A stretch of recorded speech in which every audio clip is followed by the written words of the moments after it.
Hello guys, welcome to Learners Locker. Guys, आज की इस वीडियो में हम लोग कवर करने वाले हैं टाइप्स ऑफ थ्रेड्स। उससे पहले अगर आपने अभी तक हमारे टेलीग्राम चैनल को सब्सक्राइब नहीं किया है तो प्लीज उसको जाके सब्सक्राइब कर लीजिए। वहां पे बहुत सा ऐसा कंटेंट आपको प्रोवाइड कर दिया जाता है जो कि इंपॉर्टेंट रहता है आपके एग्जाम्स के लिए। तो चलिए बिना टाइम गवाए आज के टॉपिक पे चलते हैं, जो कि है टाइप्स ऑफ थ्रेड्स। अपने पिछले लेक्चर में हम लोगों ने देखा था दैट थ्रेड होता क्या है, साथ ही साथ हमने देखा था दैट इसकी नीड क्या है, एंड हमने कुछ कॉन्सेप्ट्स कवर किए थे about multi threading and single threading. तो ये चीजें हम ऑलरेडी कवर कर चुके हैं अपने पिछले लेक्चर में। अगर आप लोगों ने ये लेक्चर अभी तक नहीं देखा है तो प्लीज पहले आप उस लेक्चर को देख लीजिए, आपको ये वाला लेक्चर ज्यादा अच्छे से समझ आने वाला है। तो इस लेक्चर में हम देखने वाले हैं कि थ्रेड्स को कितने टाइप्स में हम क्लासिफाई कर सकते हैं। तो आपको यहाँ पे ये डायग्राम्स देख के ही पता चल गया होगा दैट थ्रेड्स को हम 3 कैटेगरीज में क्लासिफाई कर सकते हैं। अब वो 3 कैटेगरीज कौन कौन सी हैं, देखिए। पहली आ जाती है आपके पास कर्नेल लेवल थ्रेड्स। अब आपको नाम से ही क्लियर हो रहा होगा दैट कर्नेल लेवल थ्रेड है तो ये डायरेक्टली लिंक्ड है किससे, ऑपरेटिंग सिस्टम से। एंड ऑब्वियस ही बात है, जब कर्नेल लेवल थ्रेड की बात हो रही है तो ये इंप्लीमेंट किया जाएगा कर्नेल स्पेस में। Then next type of thread is user level thread. ये भी आपको नाम से ही क्लियर हो गया है दैट जो एप्लीकेशंस यूजर रन करता है अपने एंड पे, उसके अंदर जो प्रोसेसेस वर्क करते हैं उनके अंदर जब हम थ्रेडिंग का कॉन्सेप्ट यूज करते हैं तो that is user level threads. And user level threads जो है वो आपके वर्क करते हैं यूजर स्पेस में। Then third type of thread is hybrid thread. अब हाइब्रिड थ्रेड वो थ्रेड होते हैं जिसके अंदर kernel thread and user thread दोनों की फंक्शनैलिटीज यहाँ पे आपको देखने को मिलेंगी। तो आज की इस वीडियो में हम लोग इनको एक एक करके डिटेल में देखने वाले हैं। तो पहले आ जाता है आपके पास कर्नेल लेवल थ्रेड। तो पहले थोड़ा सा इस डायग्राम को हमें समझने की जरूरत है। देखिए, इसके अंदर होता क्या है कि हमने देखा था कि ऑपरेटिंग सिस्टम का एक बहुत इंपॉर्टेंट रोल होता है प्रोसेस मैनेजमेंट का। तो प्रोसेस मैनेजमेंट में operating system user process and system process दोनों को यहाँ पे मैनेज करता है। बट थ्रेड्स के केस में ऐसा नहीं होता है। थ्रेड्स के केस में क्यों ऐसा नहीं किया जाता है, क्योंकि देखिए प्रोसेस आपका एक एक्सटेंडेड वर्जन है प्रोग्राम का, और वी कैन से एक एक्टिव वर्जन है प्रोग्राम का। बट जो थ्रेड है वो प्रोसेस के भी अंदर हम अपनी नीड के अकॉर्डिंगली उसको डिजाइन और क्रिएट करते हैं। नाउ जब बात हो रही है कर्नेल लेवल थ्रेड्स की, तो यहाँ पे जो थ्रेड का कॉन्सेप्ट इंप्लीमेंट किया जा रहा है वो किया जा रहा है किसके द्वारा, ऑपरेटिंग सिस्टम के द्वारा। मींस अब आपका जो आर्किटेक्चर है वो और भी ज्यादा कॉम्प्लिकेटेड हो गया यहाँ पे, क्योंकि जो आपका कर्नेल है इसको मैनेज करना पड़ रहा है ना केवल इस प्रोसेस को बल्कि इन थ्रेड्स को भी। अब ये ऐसा क्यों कर रहा है, क्योंकि ये पूरा का पूरा जो स्पेस है जिसके अंदर ये चीजें हो रही हैं ये आपका मैनेज कर रहा है कौन, कर्नेल। अब कर्नेल वर्ड सुन के आपको कंफ्यूज नहीं होना है, क्योंकि ये हम ऑलरेडी कवर कर चुके हैं दैट ऑपरेटिंग सिस्टम के आपके पास 2 पार्ट्स होते हैं। कौन कौन से, first one is shell and second one is kernel. Shell हमने देखा था कि ये इंटरफेस प्रोवाइड करता है आपको। अब इंटरफेस आपका GUI भी हो सकता है that is graphical user interface, and CLI भी हो सकता है that is command line interface. ये हम ऑलरेडी कवर कर चुके हैं। देन हमने देखा था कर्नेल। तो बाकी जितने भी ऑपरेशंस हैं आपके ऑपरेटिंग सिस्टम के, वो सारे के सारे परफॉर्म किए जाते हैं किसके द्वारा, कर्नेल के द्वारा। Like process management, thread management, memory management, device management, then file management, then network management, processor management, job accounting, job scheduling, ये सारे के सारे ऑपरेशंस जो है वो ऑपरेटिंग सिस्टम परफॉर्म करता है। बट ऑपरेटिंग सिस्टम का कौन सा पार्ट, कर्नेल। तो यहाँ पे भी मैं आपको वही चीज समझाने की कोशिश कर रहा हूँ दैट ये जो थ्रेड है इसका नाम है कर्नेल लेवल थ्रेड, एंड यहाँ पे कर्नेल रिस्पॉन्सिबल है इन थ्रेड्स की मैनेजमेंट में। तो जब मैनेजमेंट की बात आ रही है तो ऑब्वियस ही बात है इनकी creation, scheduling and different states के अंदर इनको ट्रांसफर करना अकॉर्डिंगली, तो ये सब कुछ कौन कर रहा है, कर्नेल। ये चीजें आपको क्लियर है। अब यहाँ पे आपको एक स्टेटमेंट ध्यान में रखनी है, वो क्या, that operating system itself involved in the management of these threads। ये चीज आपको ध्यान रखनी है। चलिए अब देखते हैं इसमें लिखा क्या है।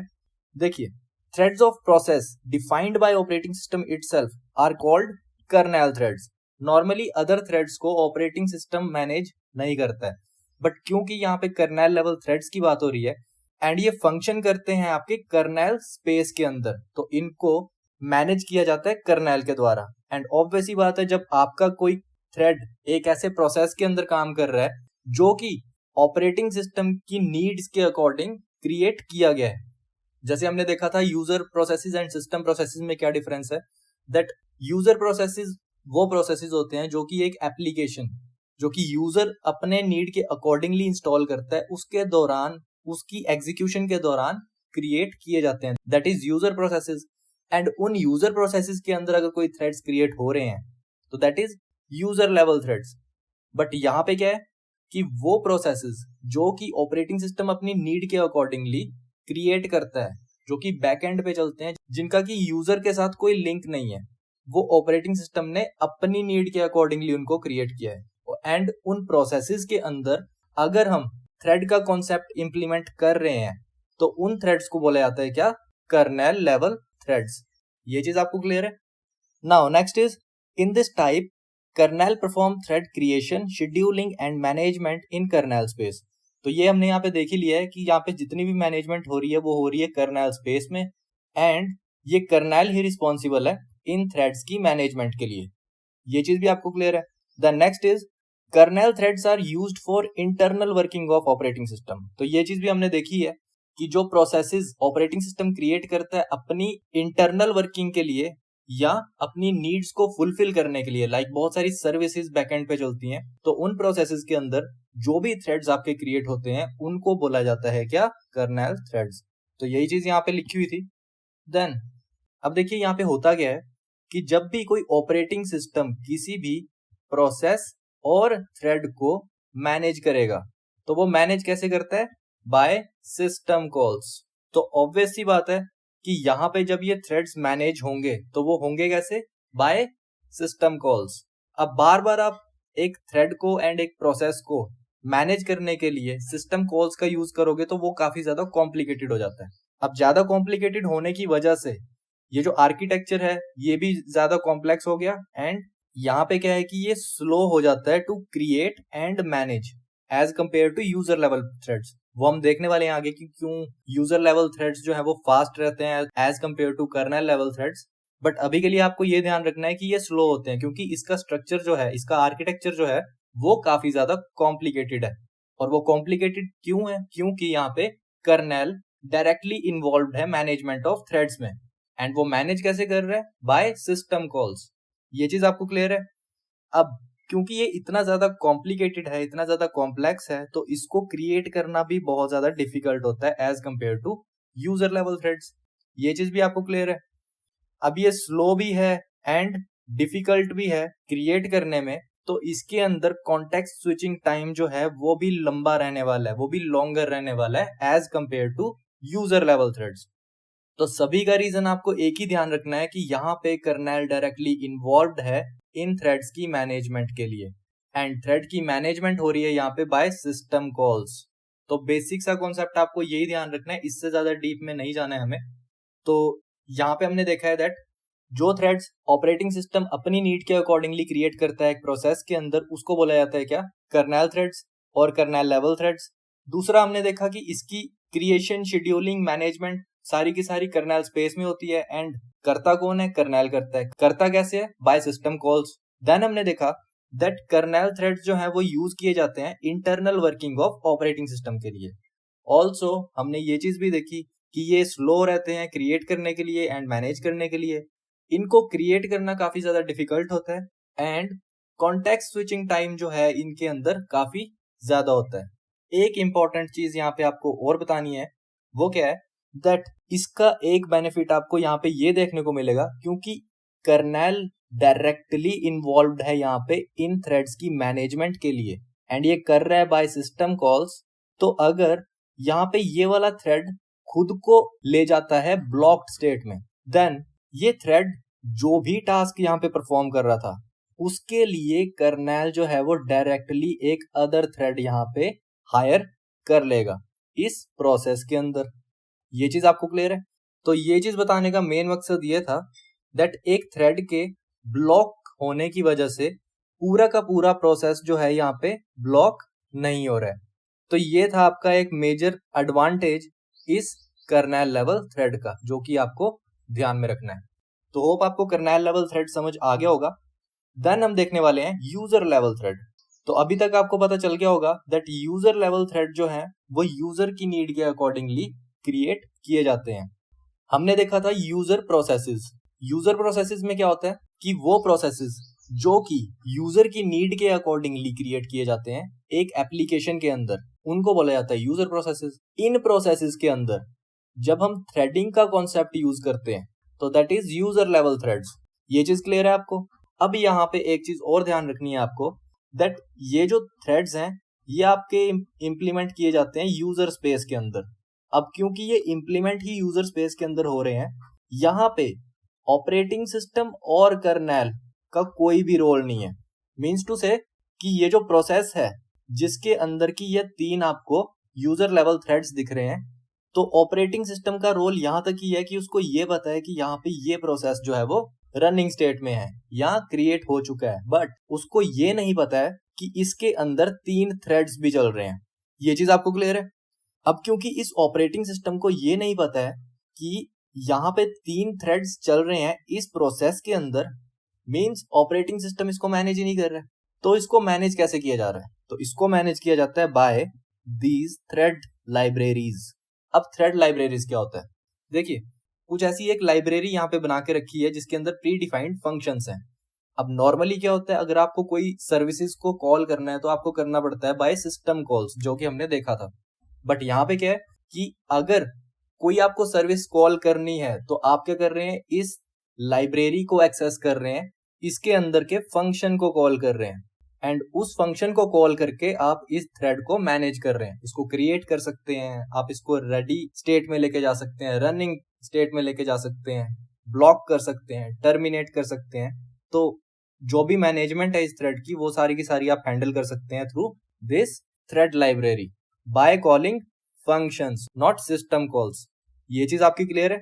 चलिए अब देखते हैं इसमें लिखा क्या है। The threads of user application program is called user threads. तो वो थ्रेड्स जो कि यूजर एप्लीकेशन प्रोसेस के अंदर हैं उनको बोला जाता है क्या? User threads. Now they are implemented entirely in the user space of the main memory. तो मेन मेमोरी के अंदर जो आपका यूजर स्पेस होता है उसके अंदर ही ये इम्प्लीमेंट किए जाते हैं। The next is here user level libraries contained function to manipulate user threads is used for thread creation, scheduling and management without any support from kernel। तो पहली बात तो आपको ये चीज पता है दैट कर्नेल का यहाँ पे कोई रोल नहीं रह गया। दूसरा, एंटायरली ये इंप्लीमेंट हो रहा है आपका यूजर स्पेस के अंदर। Third one is, in threads को मैनेज करने के लिए यहाँ पे क्या है? एक थ्रेड लाइब्रेरी। चौथी चीज कि इस थ्रेड लाइब्रेरी के अंदर बहुत सारे फंक्शंस होते हैं, प्री डिफाइंड फंक्शंस, जिनको कॉल करके आप इन थ्रेड्स को मैनेज और मैनिपुलेट कर सकते हैं। ये चीज आपको क्लियर है? देन नेक्स्ट क्या लिखा है इसमें? As kernel is not required the user level threads are fast to create and manage. अब यहाँ पे कर्नेल की जरूरत ही नहीं पड़ रही है। मीन्स यहाँ पे आप देख सकते हैं कि इस थ्रेड को अगर हमें मैनेज करना है तो हमें इतना नीचे नहीं आना पड़ रहा है। मीन्स कर्नेल सिस्टम लेवल पे हमें नहीं जाना पड़ रहा है। यहाँ पे हमें जाना कहाँ पे पड़ रहा है? डायरेक्टली उसी स्पेस के अंदर। इस स्पेस से हम बाहर नहीं जा रहे हैं। इस स्पेस के अंदर ही आपका एक कंपोनेंट है मेन मेमोरी के अंदर जिसको बोला जाता है थ्रेड लाइब्रेरी, एंड इसके अंदर बहुत सारे प्री डिफाइंड फंक्शंस हैं जिनके जरिए इस थ्रेड को मैं मैनेज कर सकता हूँ। तो ऑब्वियस सी बात है कि इस थ्रेड को मैनेज करना कंपैरेटिवली ज्यादा इजी है कि हम मैनेज करें एक कर्नेल लेवल थ्रेड को। ये चीज आपको क्लियर है? तो यही चीज यहाँ पे लिखी है, as kernel is not required the user level threads are fast to create and manage। then अब क्योंकि ये फास्ट है, यहाँ पे कॉन्टेक्स्ट स्विचिंग टाइम भी इनका शॉर्टर रहने वाला है। Means as compare to kernel threads, यहाँ पे कॉन्टेक्स्ट स्विचिंग टाइम जो है वो कम है। मीन्स जल्दी से कॉन्टेक्स्ट स्विचिंग यहाँ पे कर सकते हैं। Then most important, they do not need to make system calls for creation of threads. अब यहाँ पे इस थ्रेड को मैनेज करने के लिए सिस्टम कॉल्स हम नहीं कर रहे हैं। क्यों नहीं कर रहे हैं? क्योंकि यहाँ पे कर्नेल का रोल ही खत्म कर दिया हमने। तो हम इसको मैनेज कर रहे हैं बाय दिस थ्रेड लाइब्रेरीज जिसके अंदर बहुत सारे प्री डिफाइंड फंक्शंस हैं। अब सिस्टम कॉल्स नहीं कर रहे हैं, मींस ये ज्यादा फास्ट क्रिएट हो रहे हैं एंड ज्यादा फास्ट इनको हम मैनेज कर पा रहे हैं। कॉन्टेक्स्ट स्विचिंग टाइम भी इसके अंदर कम हो गया है, जिसकी वजह से इस यूजर लेवल थ्रेड की बेटर परफॉर्मेंस है as compare to kernel level threads. ये चीज आपको क्लियर होगी है। अब यहाँ पे एक चीज और आपको ध्यान में रखनी है, वो क्या, दैट अब क्योंकि इधर इस प्रोसेस को मैनेज कर रहा है कौन, कर्नेल, बट इसके अंदर के थ्रेड्स को जो मैनेज कर रहा है वो कौन कर रहा है, थ्रेड लाइब्रेरीज। तो यहाँ पे आपका लिंक ब्रेक हो गया है। जब ये लिंक ब्रेक हो चुका है तो अगर आपका ये वाला थ्रेड जो है ये चला गया ब्लॉक्ड स्टेट में, दैट मीन्स आपका ये पूरा का पूरा जो प्रोसेस है ये टर्मिनेट कर जाएगा या फिर ब्लॉक कर दिया जाएगा। तो ये इस थ्रेड की एक मेजर डिसएडवांटेज है कि अगर आपका कोई एक थ्रेड जो है वो ब्लॉक स्टेट में चल जाता है तो एंटायर प्रोसेस जो है वो ब्लॉक स्टेट में चला जाएगा। तो ये आपको ध्यान में रखना है। Then next is hybrid thread. अब हाइब्रिड थ्रेड में आपको ज्यादा नहीं जानना है, बस आपको इतना सा ध्यान रखना है कि ये एक मिक्सचर है कर्नेल लेवल थ्रेड का एंड यूजर लेवल थ्रेड का। तो वो आप देख सकते हैं दैट ये जो कर्नेल स्पेस है यहाँ पे भी हमने थ्रेड्स यूज किए हैं जिनको कि कर्नेल थ्रेड बोला जाता है। साथ ही साथ यूजर स्पेस में भी हमने ये 4 यूजर थ्रेड्स का यूज किया है एंड जिनको की मैनेज कर रहा है कौन, ये थ्रेड लाइब्रेरीज। ये चीज आपको क्लियर है। तो कुछ ऑपरेटिंग सिस्टम में हमें हाइब्रिड अप्रोच को भी यूज करना पड़ता है। बाकी इससे ज्यादा आपसे नहीं पूछा जाएगा, आपसे बस इतना ही पूछा जाएगा दैट जो थ्रेड्स हैं वो कितने टाइप्स के होते हैं, कौन कौन से टाइप्स हैं। हाइब्रिड थ्रेड्स जो है वो मिक्सचर है कौन कौन से थ्रेड्स का। कुछ ऐसे क्वेश्चंस आपसे पूछे जा सकते हैं। अगर बहुत ज्यादा डेप्थ में भी एग्जामिनर जाएगा तो वो आपसे कुछ ऐसा क्वेश्चन पूछ सकता है दैट यूजर लेवल थ्रेड्स में अगर आपका एक थ्रेड जो है वो ब्लॉक हो जाता है तो क्या एंटायर प्रोसेस भी ब्लॉक होता है या नहीं होता है। कुछ ऐसा क्वेश्चन आपसे पूछ सकता है एग्जामिनर। या फिर आपसे ये पूछा जा सकता है दैट थ्रेड लाइब्रेरीज जो है उनको इंप्लीमेंट कहाँ पे किया जाता है, यूजर लेवल थ्रेड्स में और कर्नेल लेवल थ्रेड्स में। तो क्वेश्चंस आपको खुद से क्रिएट करना सीखने हैं और वो आपको ऑब्वियसली आ जाएंगे जब आप कॉन्सेप्ट को समझेंगे। देखिए मैं ये नहीं बोल रहा कि आप एमसीक्यूज ना कीजिए, आप एमसीक्यूज कीजिए, बट पहले आप कॉन्सेप्ट को क्लेरिफाई कीजिए, उसके बाद आप एमसीक्यू कीजिए। तो आपको क्या है कि वो एमसीक्यूज कैसे वर्क कर रहे हैं आपको वो चीज जो है वो समझ आ जाएगी। उसमें रहता क्या है कि अगर आप सिर्फ एमसीक्यूज ही करेंगे तो आपका एक एमसीक्यू लिमिटेड रहता है एक ही क्वेश्चन तक, बट आप एक कॉन्सेप्ट जब कवर कर लेते हैं तो आपका एक कॉन्सेप्ट के अंदर से 30 एमसीक्यूज जो है वो ऑटोमेटिकली क्लियर हो जाते हैं। तो साथ साथ में दोनों को बैलेंस करके चलिए, आपका एग्जाम डेफिनेटली क्लियर हो जाएगा। एंड अगर आपकी कोई भी क्वेरी रहती है लेक्चर से रिलेटेड तो आप जरूर उसको हमारे कमेंट सेक्शन में पूछिए, हम लोग डेफिनेटली उस चीज को रिजॉल्व करने की कोशिश करेंगे।